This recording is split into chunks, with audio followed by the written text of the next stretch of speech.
അദ്ദേഹം സ്വയം തിരുത്തിക്കൊണ്ട് പാർട്ടിയുടെ നിലപാടിന് അനുസരിച്ച് പ്രവർത്തിക്കുന്നതാണ് ഞാൻ പ്രതീക്ഷിക്കുന്നത്. ശശി തരൂരിനെതിരെ വിട്ടുവീഴ്ചയില്ലാതെ സംസ്ഥാന കോൺഗ്രസ് 4 തവണ ജയിപ്പിച്ച പാർട്ടി പ്രവർത്തകരെ തരൂർ മറന്നെന്ന് കെ മുരളീധരൻ. വിജയപ്രതീക്ഷ തല്ലിക്കെടുത്തരുതെന്ന് വീക്ഷണം.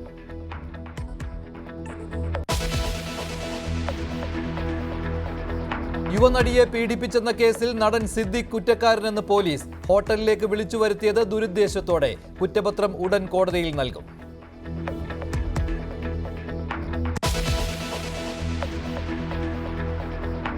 കോട്ട ബാങ്ക് കവർച്ചയിൽ പ്രതിയുടെ വീട്ടിൽ നിന്ന് മോഷണം മുതൽ കണ്ടെടുത്തു.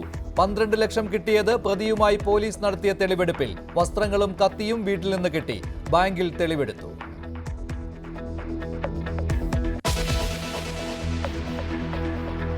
ഡൽഹിയിലും ബീഹാറിലും ഒഡീഷയിലും ഭൂചലനം. ജനങ്ങൾ വീടുകളിൽ നിന്ന് തുറസായ സ്ഥലങ്ങളിലേക്ക് മാറി. കുലുക്കം ആദ്യം അനുഭവപ്പെട്ടത് ഡൽഹിയിൽ പുലർച്ചെ 5:30. റിക്ടർ സ്കെയിലിൽ 4 രേഖപ്പെടുത്തിയ പ്രകമ്പനമെന്ന് സ്ഥിരീകരണം.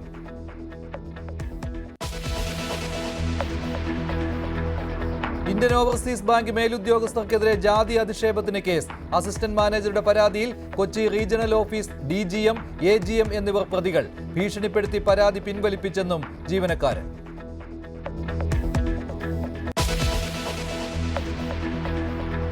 ഓരോ തുള്ളിച്ചോരയിൽ നിന്നും 1000 പേര് ഉയരുന്നു. അവർ രണാങ്കണത്തിൽ പടരുന്നുവെന്ന് അവരാണ് ഞങ്ങളെ പഠിപ്പിച്ചത്.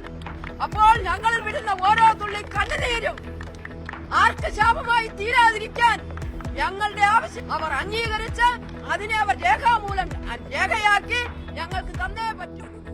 സർക്കാരിന്റെ പരിഹാസത്തിനിടയിലും സമരം തുടർന്ന് ആശാ വർക്കർമാർ. സെക്രട്ടേറിയറ്റിന് മുന്നിലെ സമരം 8ാം ദിവസം. രാഷ്ട്രീയ പ്രേരിത സമരമെന്ന ധനമന്ത്രിയുടെ പ്രസ്താവന അധിക്ഷേപിക്കലെന്ന് മറുപടി.